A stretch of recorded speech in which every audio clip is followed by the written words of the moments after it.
Good afternoon, everybody. It's a real delight to be here this afternoon and to be here to introduce the new Connecting Generations research programme. So my name's Professor Jane Falkingham, and I'm the director of the Connecting Generations programme and also the ESRC Centre for Population Change at the University of Southampton. And I'm going to be talking to you for about 25 minutes, and then I'll be bringing in some of my co-directors, and then hopefully we'll have lots of time for questions and answers. So the outline of my talk is I'm going to provide a little bit of background context to the centre and present a few pieces of research that lay behind our bid, and in particular drawing on some of the work from the Centre for Population Change. Then I'm going to talk about the overarching aims of the new Connecting Generations research programme, introduce who we are, and hopefully demonstrate our unique strengths, our disciplinary focus, and then I'll talk very briefly about a few core conceptual frameworks, and then go on to our planned programme of research. Just by way of managing expectations, the Connecting Generations research programme was formally started on the 1st of April. So we're about 3 weeks old, and of course we've had Easter as part of that. So I'm not going to be presenting any of our new research because we haven't done very much in 2 weeks, but we're getting going. But I hope I'll give you a flavour of what we hope to do over the next 5 years.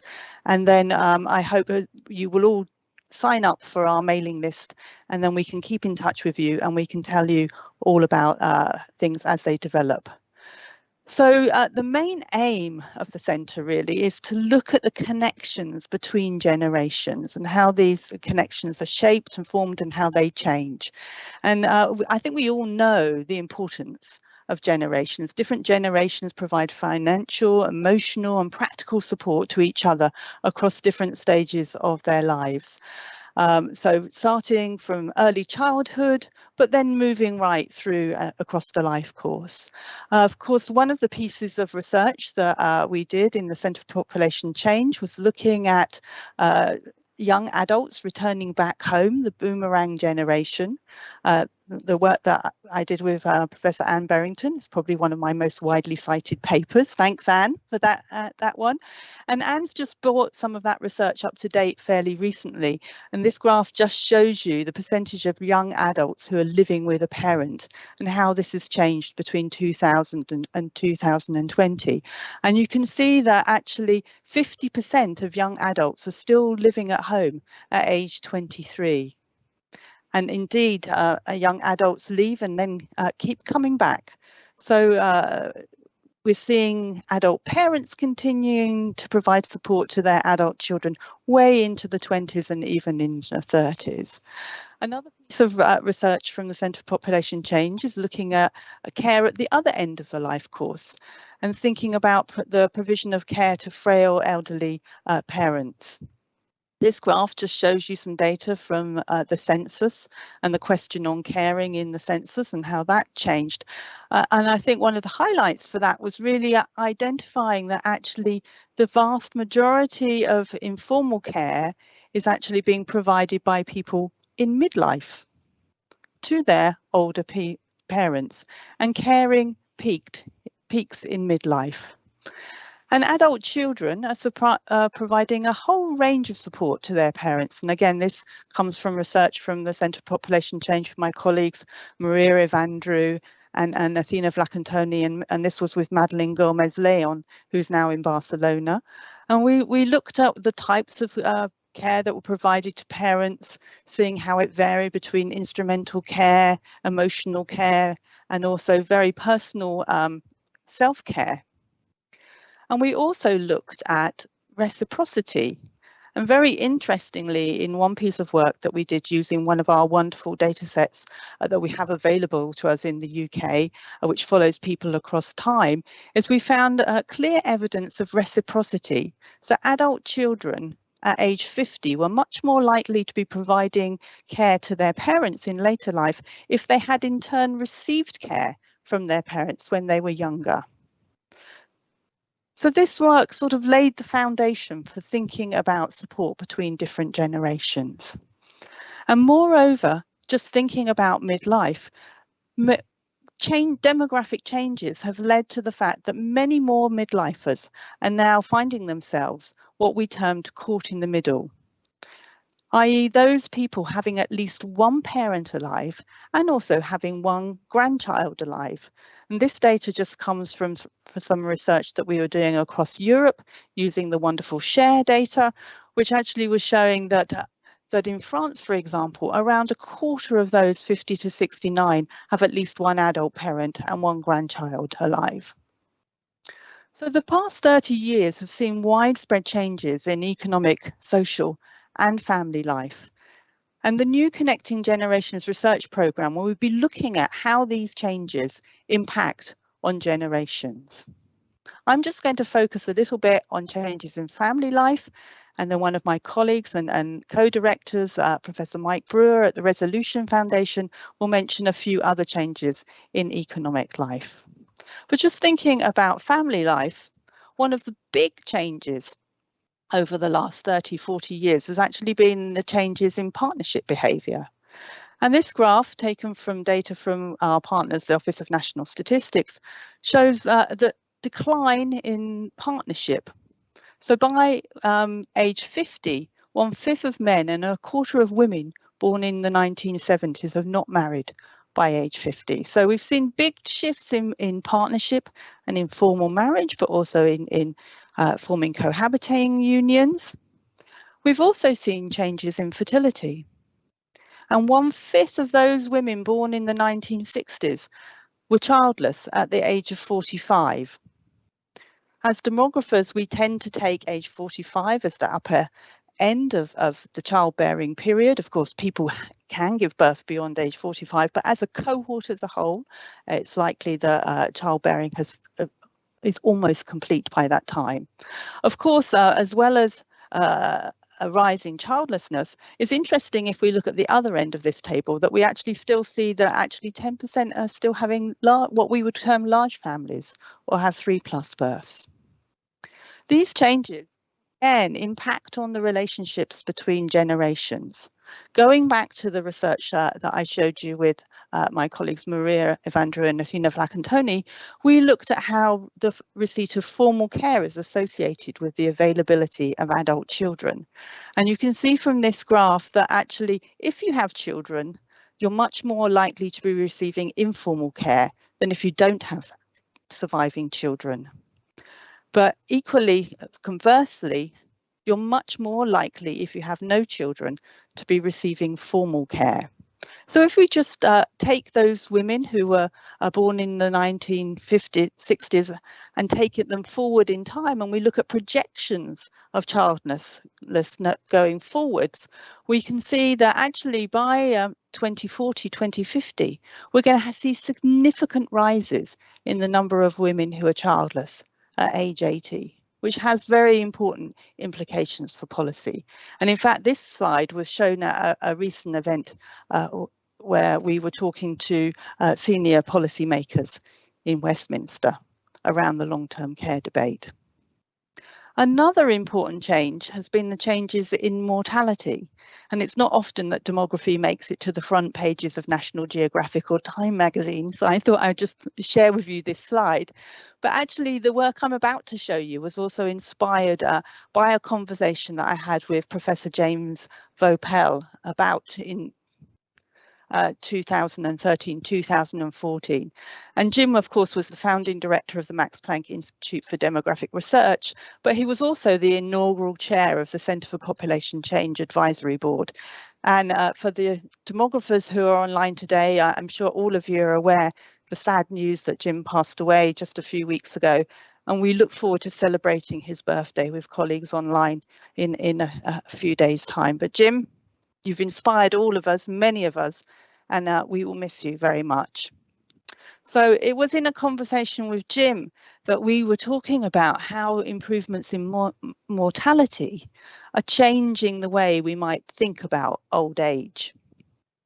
And it's Jim's suggestion is actually that rather than thinking about chronological age, perhaps we need to start thinking about becoming old when there is a 1% chance of dying, and then becoming very old when there is a 10% chance of dying. So this graph, it's a bit complicated for non-demographers here, but it shows their age schedule of mortality. And then I've put into the graph the lines at which we hit a 1% chance of dying or a 10% chance of dying, and plotted out the age schedule across time. But maybe it's more straightforward if I show it to you in a table. So for men in 1951, they hit the 1% chance of dying if we ignore the very first few months of birth at age 50. And then they had a 10% chance of dying at age 75. But by 2021, using the very latest mortality data that we have available to us, that has the 1% chance of dying has now moved to age 65, and the 10% chance of dying to age 87. So we can actually say for men, 65 is really the new 50, and 87 really is the new 75. Of course, we need to be careful with this type of analysis, because this is an average for the population as a whole, and it's also a period rate rather than a cohort rate. But nevertheless, I think it tells us that the changes in mortality are changing the length of life, and therefore the distance between generations, and also the amount of time that we have different kinship networks available to us. But there are big regional and socioeconomic differences in life expectancy. And I've just put up here the differences from the latest data from ONS, where the lowest life expectancy at birth is in Glasgow, both for men and for women, whereas the highest life expectancy for men is in Westminster, and for women it's just next door in Kensington and Chelsea. And there's a regional gap of around 11.6 years for men and around 10 years for women, 9.6 years. So although life expectancy is generally being improving, except for the last couple of years during the pandemic, the rate of improvement has been slowing, whilst the differential has been widening. And this is very important. And actually many of the key changes in demography in terms of partnership or in terms of fertility behaviour also have differentials. And if we combine these differentials, it has very important implications for generations and for kinship relationships. And I'll come back to that when I'm talking about the future research plans. But let me just move on to the final piece of CPC research that I want to just highlight is work from colleagues in St Andrews, where population geographers in the team have been based, which showed this is work by Albert Serpentier, Elspeth Graham and Nissa Finney, where they looked at residential age segregation, again using census data and looking at changes across time.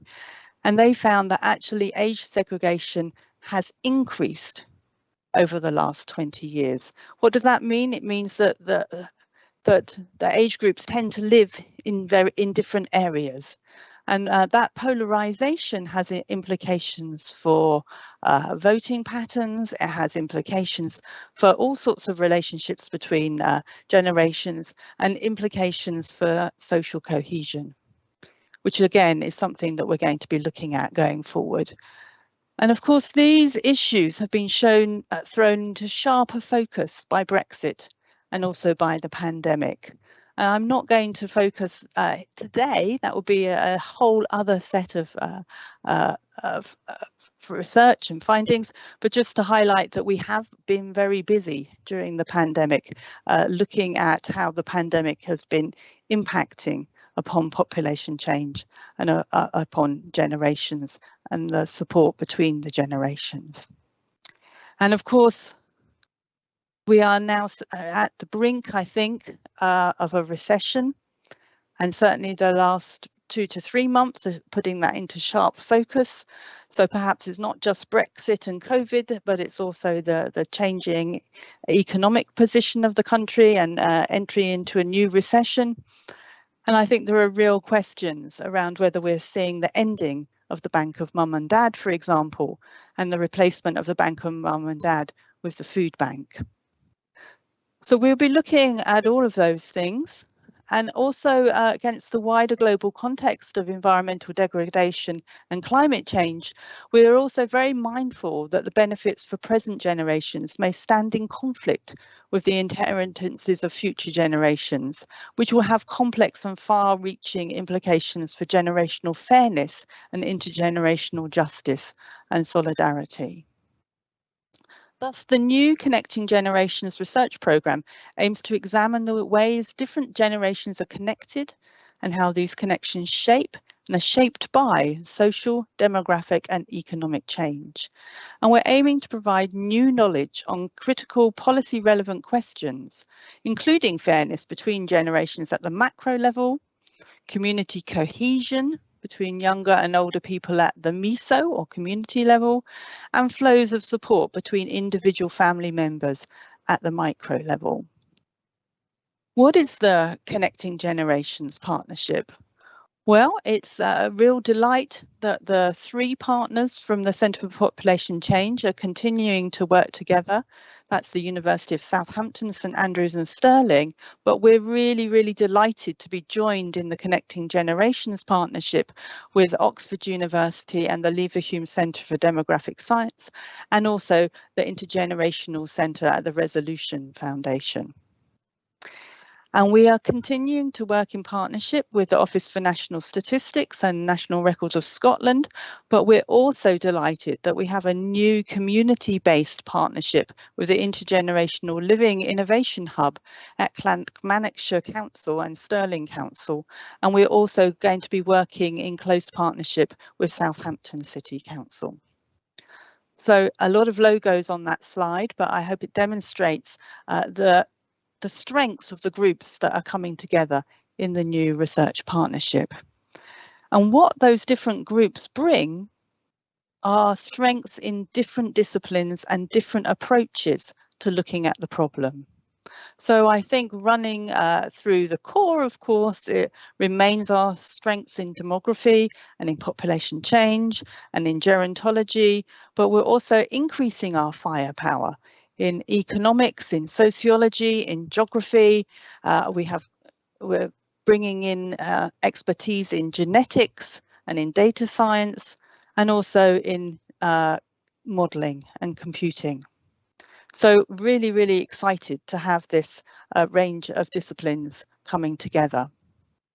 And the overarching goal of the Connecting Generations partnership, as I've mentioned, is to increase our understanding of the connections and inequalities between and within generations, so that policy measures and resources can be efficiently and fairly allocated, thereby supporting and strengthening intergenerational solidarity and reducing inequalities. And we'll be looking at this, we'll be doing this through a range of different research work packages and programs, examining how living standards are changing for people in different generations, providing in-depth analysis of how different generations support each other at different stages of the life course, shedding new light on key issues such as housing, migration, social and spatial mobility, community resilience, and we're also hoping to provide new resources for the study of intergenerational relations, including new novel population projections that explicitly incorporate kinship structures and how these may vary by education, income, and geography. I just want to I think I've got a couple of moments left. I just want to highlight that in achieving these goals, we'll be drawing on and integrating a range of theoretical frameworks from demography, sociology, gerontology, economics, genetics and geography. And it's really having that interdisciplinary composition that is going to allow us to draw strength from a whole range of different theoretical perspectives. So just thinking about the word generation, The term can take on different meanings. Commonly, it's taken to refer to a group of people born at the same time with a set of shared life experiences. So in demography, this is most frequently referred to as a birth cohort, defined by the year of birth with chronological age capturing the passage of time since birth. However, within sociology, a generation is often defined according to a set of shared attitudes, cultural events, economic experiences, with people being significantly influenced by socio-historical environment. This has given rise to terms such as the boomers or Gen X's, millennials, or Gen Z, all terms which we know from marketing and the media, which are used to depict generations. In genetics, however, the term generation refers to comparisons of transmitted genetic or non-transmitted genetic environment between grandparents, parents and offspring. And the term generation can also be used to refer to a set of family members regarded as a single step or stage in a kinship hierarchy, such as grandmother, mother or daughter. And it can also indicate how long members of a family have had a particular nationality. For example, second generation meaning someone born in the country to which their parents migrated. And the Centre's planned programme of research incorporates all of these meanings, with analysis examining differences in living standards across and within generations and cohorts in the UK and elsewhere, and between generations within migrant families.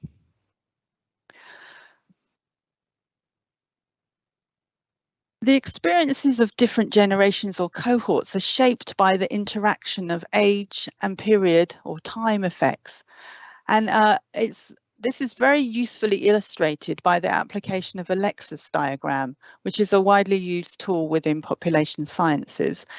And this is going to provide us with a useful visual framework for thinking about intergenerational analysis, highlighting how different generations are impacted by key historical events and how these interact with different lifestyle stages. For example, millennials leaving education and entering the labour market at the time of the Great Recession will have been very differentially affected by the subsequent period of austerity as compared with baby boomers, who are already well established. And the literature on the scarring effect of unemployment shows that these long-term consequences can be much more persistent for those who experience unemployment during their teens or their early 20s. I started my academic career working at the London School of Economics on the welfare state programme in the early 1980s. And a lot of that seminal work on scarring effects, I think, is now going to come back into fashion, unfortunately, as we move forward in the latest recession, as we move out of COVID-19. So the Lexus diagram, borrowed from demography, provides us with one useful framework. Much of our proposed research programme is going to be looking at the life course, with a focus on major life domains of individuals and key life course events. And while micro changes in individuals' life courses have been extensively studied in the social science literature, a holistic and dynamic approach to individuals and family lives is still missing. And therefore, we aim to study how individual life courses evolve in a wider kinship network, community and generational context. And our approach here is usefully visualised and operationalised by the Life Course Cube that colleagues Laura Bernardi and colleagues developed in their article in 2019, which highlights where interdependencies between past, present and future events across different life course domains will need to be considered. And so we'll be taking that forward in informing our research agenda, recognising that intergenerational relations are not just about social relations, but also intergenerational transmission of patterns through inheritance, shared environments and genetics. So turning now to the research programme, which is probably what most of you who've signed up for today's talk really wanted to know about, this slide summarises the Connecting Generations research programme. So we've conceptualised the research really in terms of three main streams of research. research operating at the macro level, research operating at the micro level, and research operating at the meso level. So at the macro level, we're going to have a stream of work building on the intergenerational audit that's been produced by the Resolution Foundation for the last 3 years, which is really going to provide the blueprint for thinking about understanding the changing living standards across cohorts. Then we have a piece, a work programme which is being led by Professor Melinda Mills and colleagues at Oxford, which is going to be looking at how generations are connected through genetics and genealogy. This is going to be supported by another work programme, which is being led by Jason Hilton and Professor Jakob Bijak at the University of Southampton, which is going to be looking at novel approaches to modelling kinship and quantifying the connections between generations.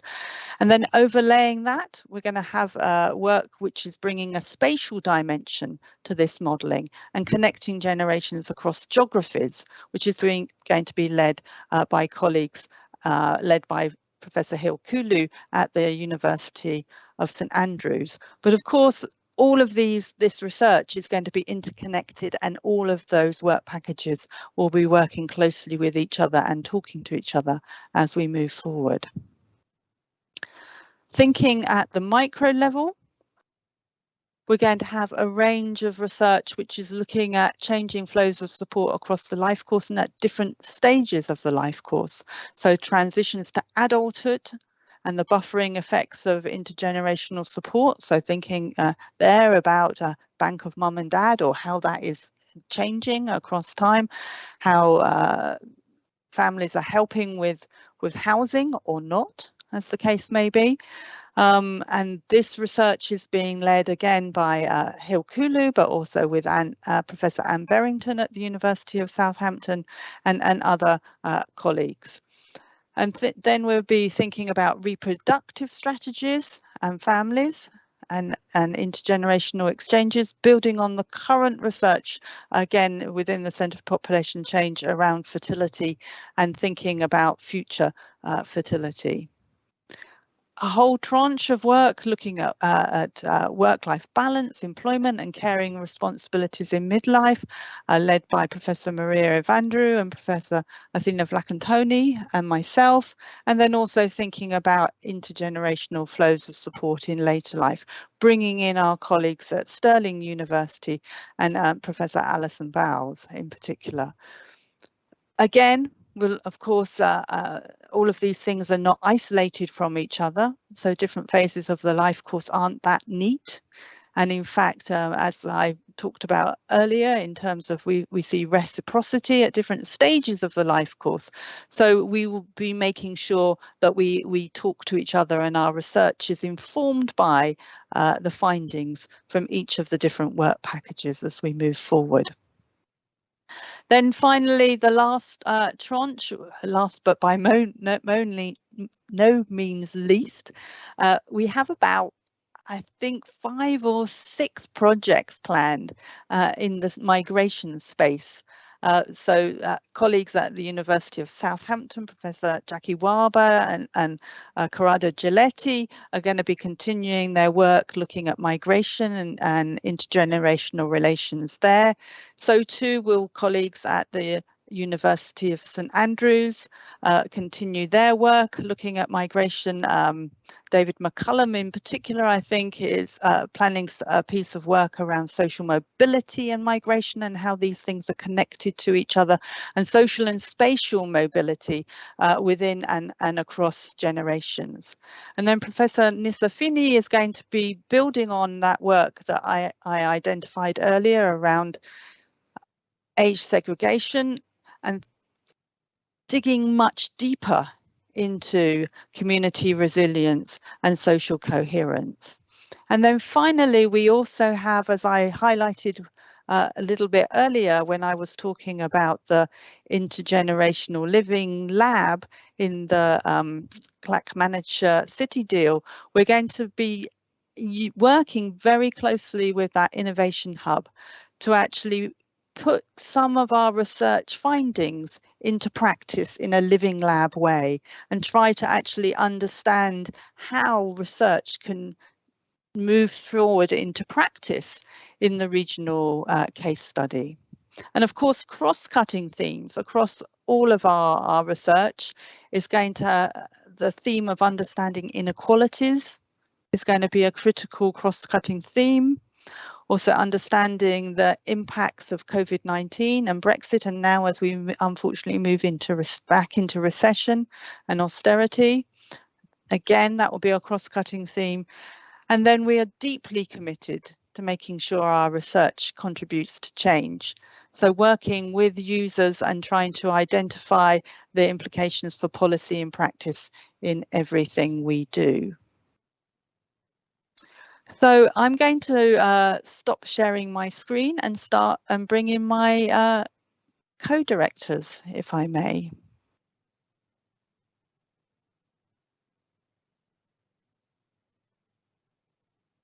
There we are.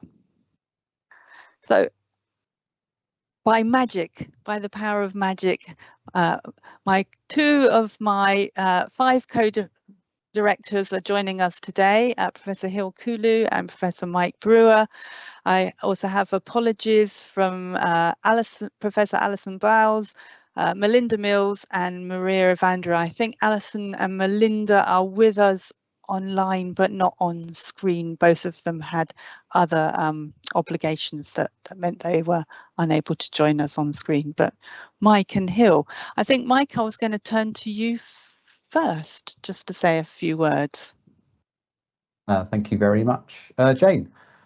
So I'm Chief Economist at the Resolution Foundation, and about 6 years ago the Resolution Foundation set up something called the Intergenerational Commission, chaired by David Willits, and as part of that we produced a range of research and analysis looking at, well, firstly at how demographic change had led to different generations having different sizes. There were just more of some generations than others, and thinking about how that was important.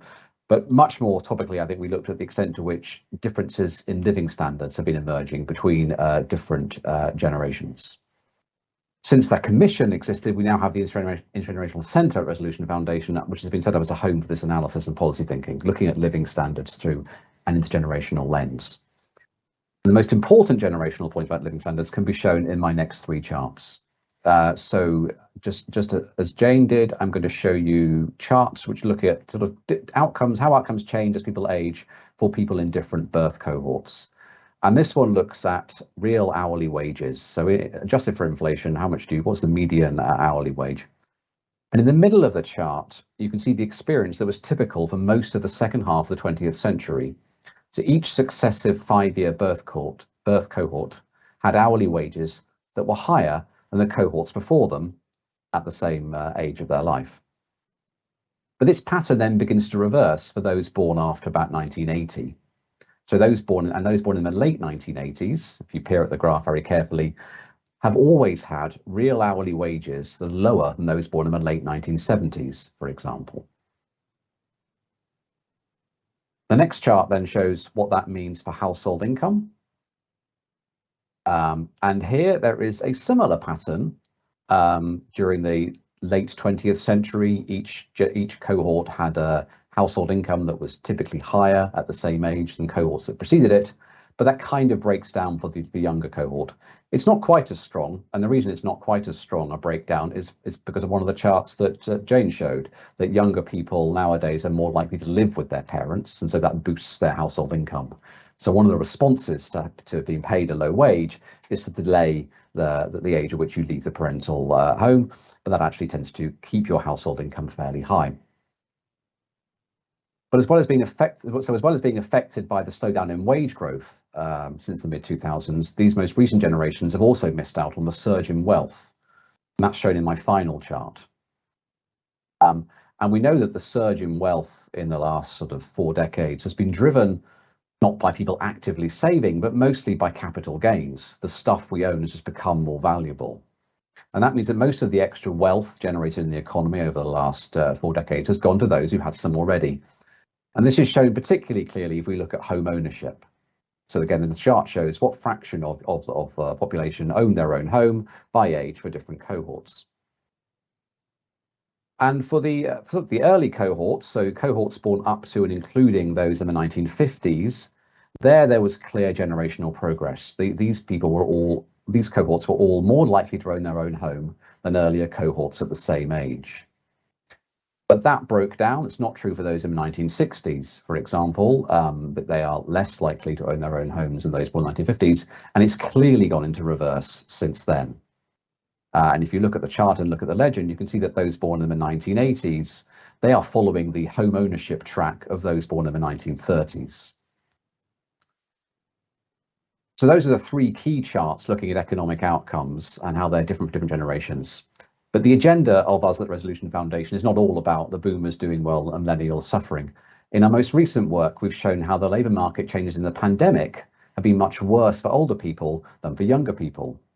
The younger people were initially hit very hard by the pandemic, but they bounced back as soon as those sectors employing them opened up again. The more worrying long-term trend has been the growth in activity, which seems to be persisting, especially for those aged 50 or over. So as part of this centre, we at Resolution Foundation will continue to publish an annual intergenerational audit, drawing on the best new work from across the centre and continuing our focus on understanding how various challenges are affecting generations in different ways. Thanks, Jane. Thanks, Mike. And now over to Hill. Hill. Thank you, Jane. Good afternoon. I'm Hill Kulu from the University of St Andrews. I am a professor of geography and demography. First of all, I would like to say that our team in St Andrews is very delighted to be a part of the ESRC Connecting Generations Centre. And in this slide, you see our team.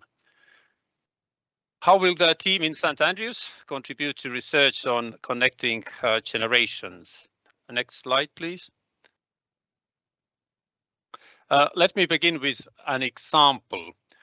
In this slide, we have a woman's childbearing trajectory and her mother's health history. It could be equally a man's or a couple's childbearing trajectory, but I keep things perhaps conventional here. How this is related to connecting generations or intergenerational support.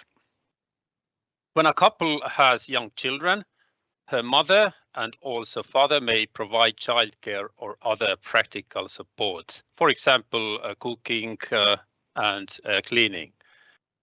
When she becomes old and frail, her daughter's family is likely to provide her practical support, for example, occasionally to shopping, cooking and cleaning. Well, all this mutual support is possible or likely when the adult daughter and her mother live close enough to each other. In other words, geographical proximity is important. What do we know about geographical proximity of different generations in Britain? Next slide, please. Colleagues in St Andrews or here have studied spatial separation of younger and older adults. Jane already discussed the results of this study, but let me reiterate the key findings in this context. They calculated the index of dissimilarity, which shows the level of spatial separatedness or segregation of older and younger age groups. The meaning of the index is as follows. 100 means that old and young live in separate areas, so there is a complete separation or segregation, and 0 means a random distribution of age groups. So what did they find? They found that the index was 29 in 1991 and 40 in 2011. Here it is 0.4, so we just have moderated the index here by dividing it by 100. Briefly, the spatial separation of old and young has increased in Britain. They also calculated this measure for each local authority districts, and Jane already discussed the map on the right. Well, this is a very important study, but it does not tell us about the distance between younger and older adults and between family members from different generations. The next slide, please. Colleagues at Umeå University in Sweden have explicitly measured the distance between older parents and their adult children. What did they observe? Their study showed that 50% of people over 65 live within a distance of 5 kilometers to their adult child. To their adult child who lives closest, and 85% live within a distance of 50 kilometers to their closest adult child. They concluded that most elderly have a close kin member not that far away.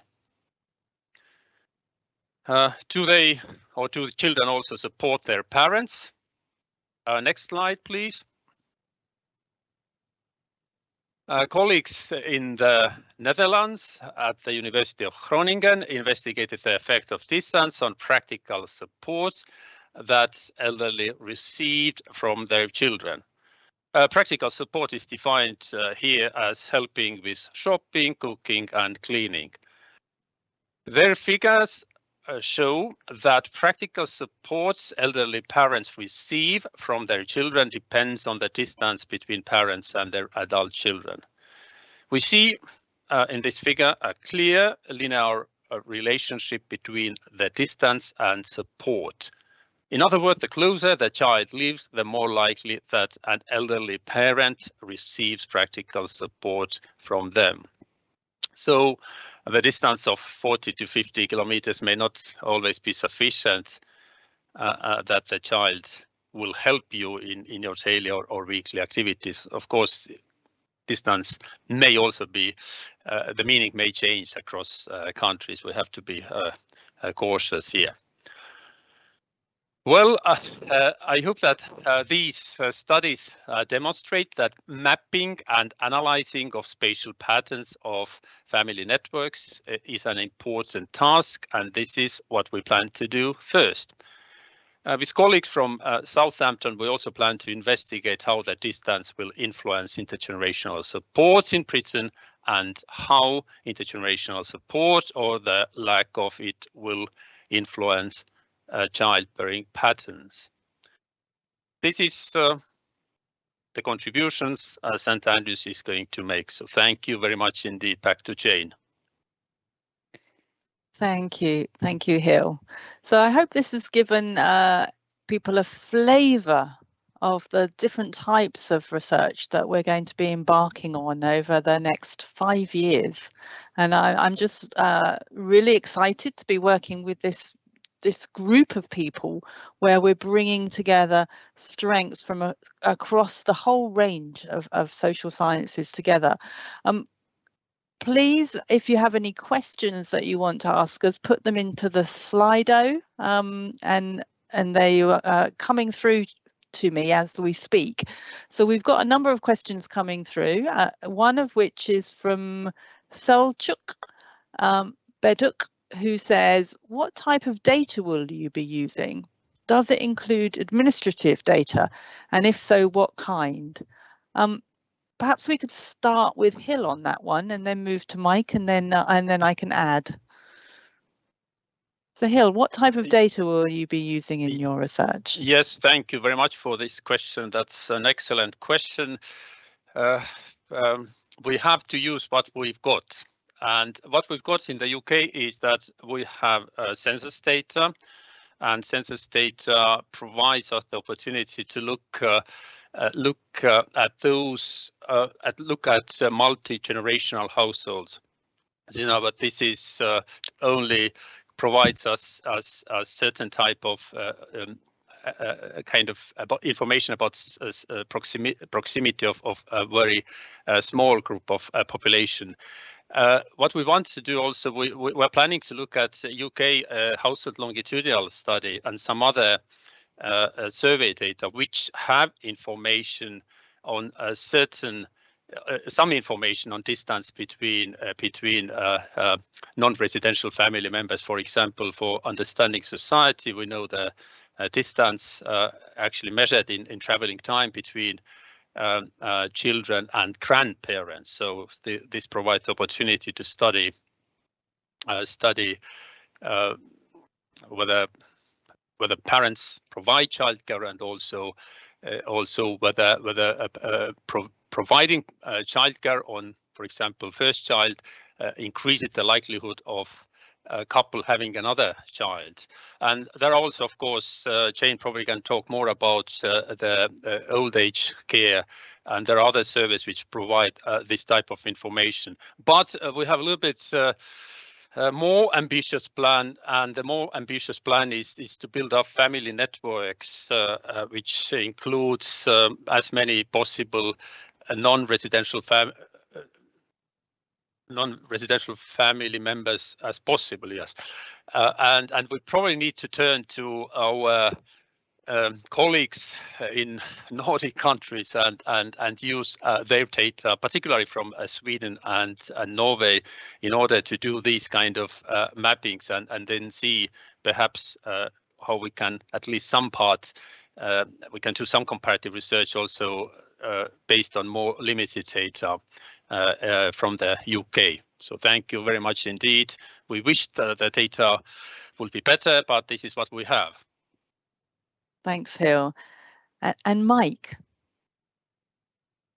Yeah, not too much to add here. I think for the sort of analysis I was showing earlier, then it's important to have as long as possible a span of consistent data as possible. And so for that reason, what I showed earlier does tend to come from household surveys.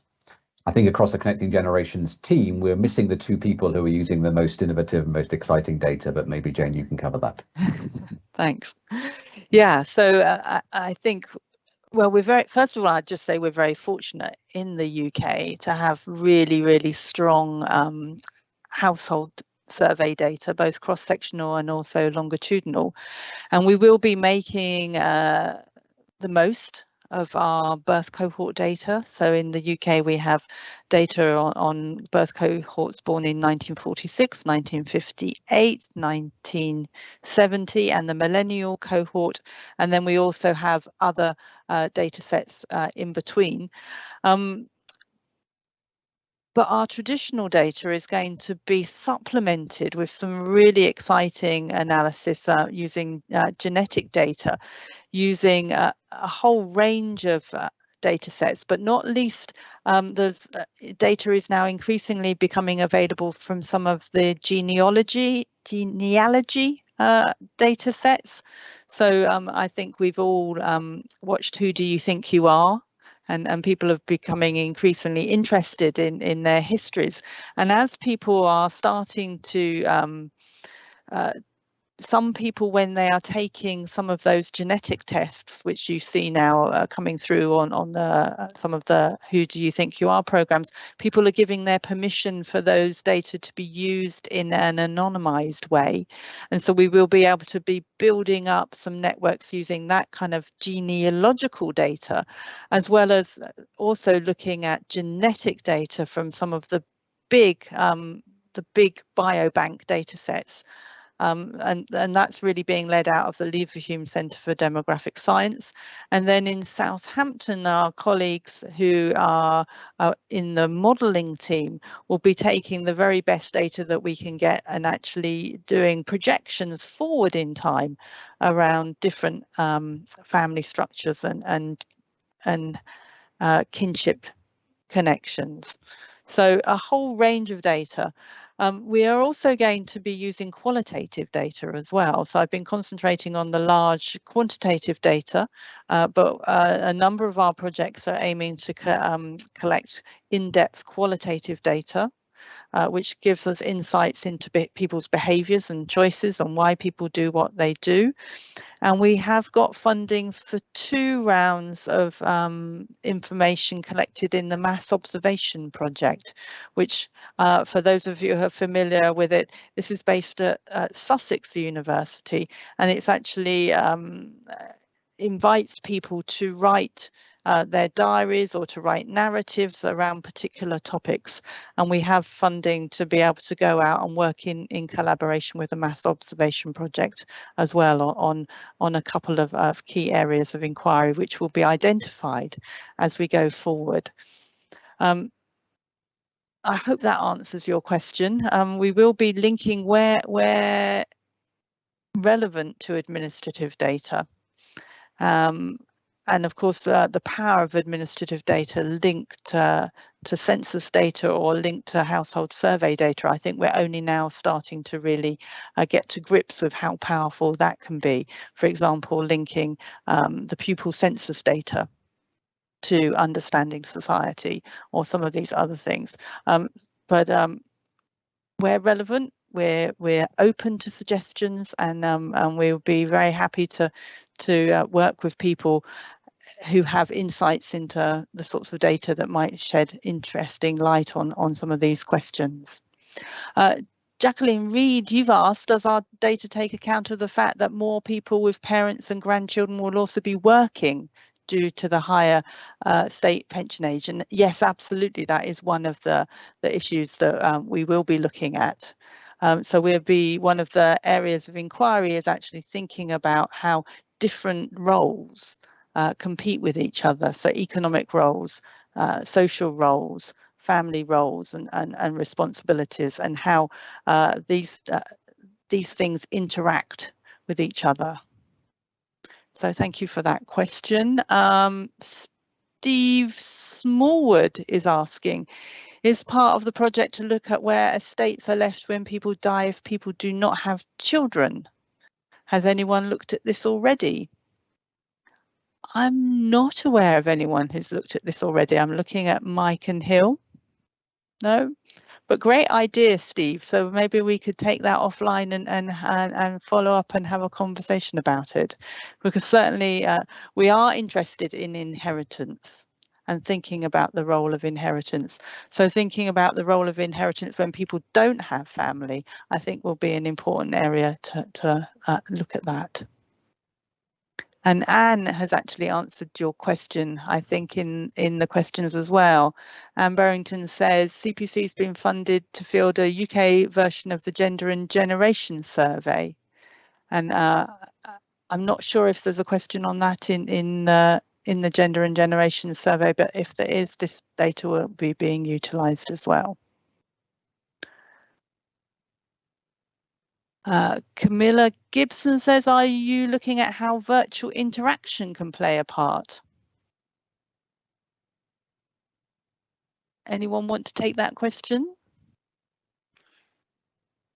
Hill? You're talking about physical distance.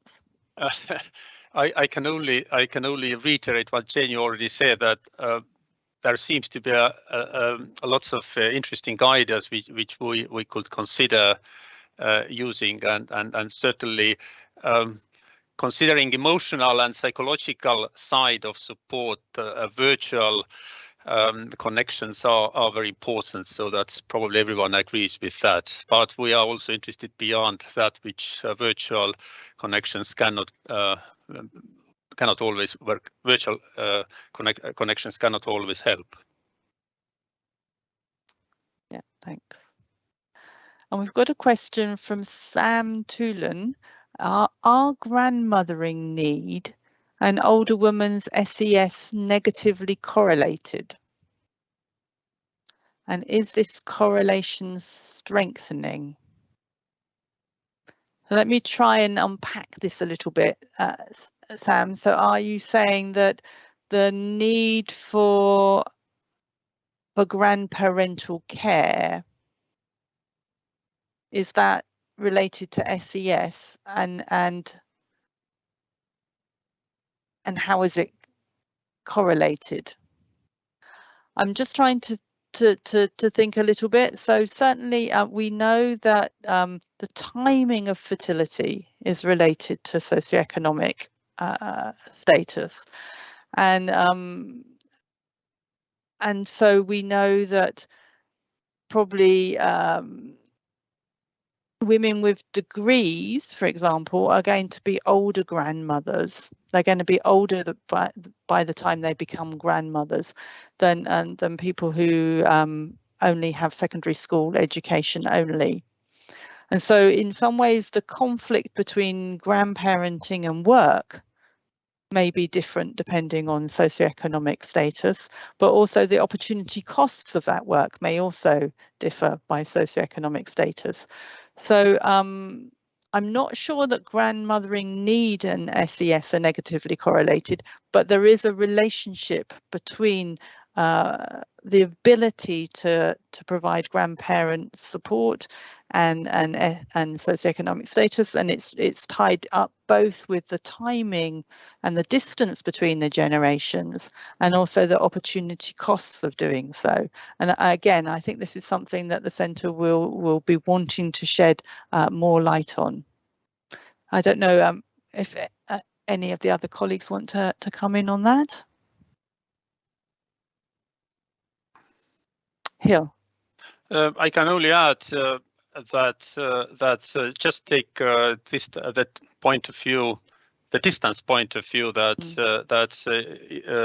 and if you think from mother's perspective, clearly it is more likely that those with because highly educated are more likely to move more in life and being more further away from their parents. So then in comparison to those with low educational levels, so it is likely that how